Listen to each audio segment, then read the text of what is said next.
Guys, it's FIFA here and welcome to the third video in the FIFA Road to the World Cup series, and this time around we are covering the Mexican national side, and they did get quite lucky when they qualified for the World Cup because it was only due to two very late goals from USA against Panama that actually secured Mexico a spot in the playoffs, and in the playoffs they would go on to beat New Zealand 9-3 in aggregate. So yeah, let's get into the squad.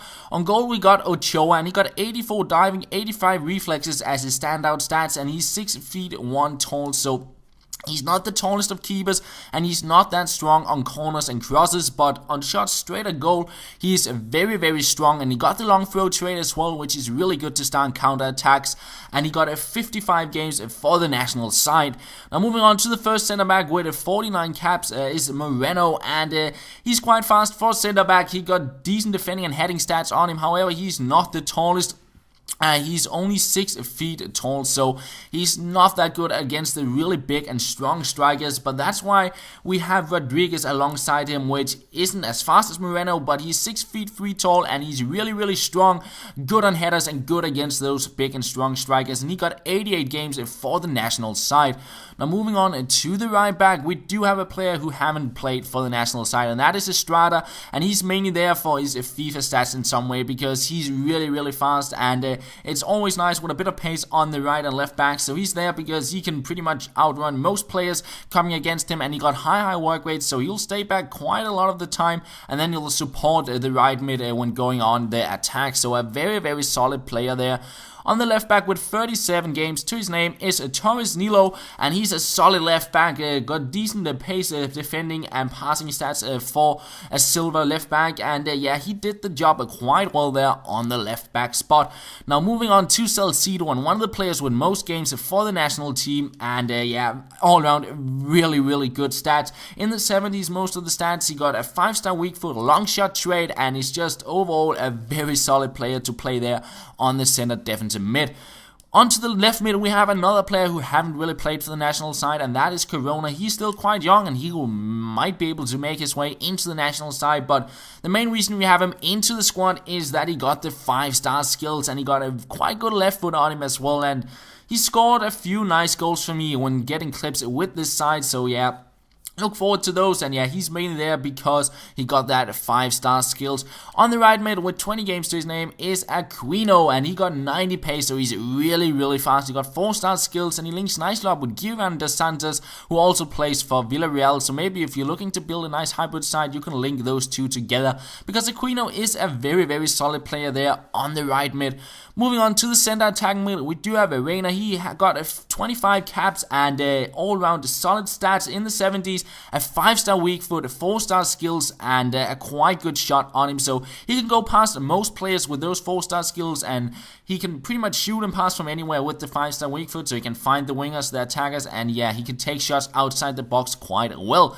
Moving on to our first striker, we do have Giovanni Dos Santos, who played 73 games for the national side. He did come up through the Barcelona ranks and did later on move on into different squads, and at the moment he's playing for Villarreal, and the informed version here with 86 pace, 89 dribbling, and a decent shot. His left foot is quite nice, his finesse shots there are quite good, and yeah, on the other striker spots we do have inform Carlos Vela, and he is extremely good. He's quite similar to Giovanni Dos Santos, got a very, very strong left foot, a little bit better shooting, and dribbling quite similar, and pace quite similar as well. However, both of these strikers are quite weak and are easily pushed off the ball, which is kind of the downside to them, but they're really, really fast and good at shooting with their left foot, with their left feet. But one thing about Carlos Vela is you most likely won't be seeing him at the World Cup because he haven't played for the national side since 2011, and that's because he has declined going to national games, and in the end the coach said that this is a closed case and you probably won't be seeing him playing for the national team at the World Cups, which is a bit of a shame because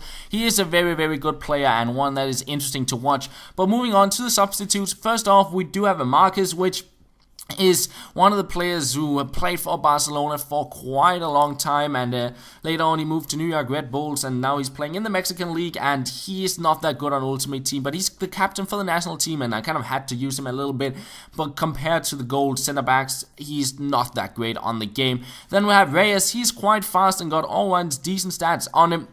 And yeah, I believe we played around 10 games for the national team.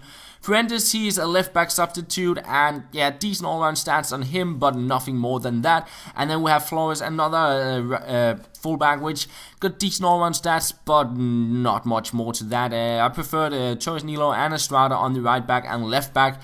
Then we got Tirado on the center defensive mid, a substitute for Salcido, and he also got a bunch of games for the national team, 146 games. So yeah, he played a bunch for the team, but he's getting quite old, and his stats are kind of declining. So Salcido, despite also being quite old, got somewhat better stats than him. Then on the right mid, substitute we have Brizuela, and he's a young player, got a bunch of pace on him, 4-star skills, and was quite fun to play with. Then we got Guadrado, which is he's definitely the player instead of Corona to play at the World Cup. He got very, very good stats on him, but he only got 2-star skills, and foot-wise and getting gameplay-wise, he's just not a player I've used that much because it's a little bit difficult getting cool clips with him. So he's on the substitution bench here, but for the World Cup, you will definitely see him because he is a very, very good player. Then we do have Fabian as a substitute for Reina, and got some solid stats on him, and got a 4-star skills, 4-star weak foot, and a long shot trade. So a very, very good player there. Then we have Hernandez as a striker, which definitely is a player you'll see on the striker spot at the World Cup because he only have the 3-star skills on the game.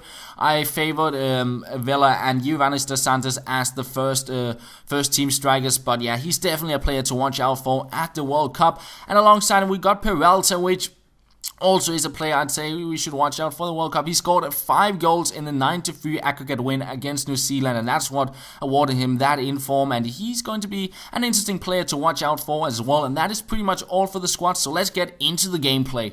And we start off from a corner, finding Fabian here, and we take the shot, and what a shot that is. And that was the thing I said, Fabian and Reina, both the players playing on the center attacking mid, they both had a really, really good shot on them. Here you see Reina finishing it off, hitting it in off the bar on the half volley there, and they could pretty much finish off most of the things just outside the box, and that was a really, really nice thing to have with the center attacking mids. But apart from that, the squad overall kind of opposite to the Croatian side, because the Croatian side did not have that much pace, but they had quite a few strong players in, for example, Mandzukic, but this side do not really have any strength whatsoever. They only got Rodriguez as the center back, but apart from that, it's really not that much of a strong or tall squad. So corners and crosses going, like defending those can be a little bit difficult, and you won't really score any goals from that either. You can get the odd ones now and then, but where this squad strength is the counter attacks basically, and taking on the opponents one-on-one and quick passing, because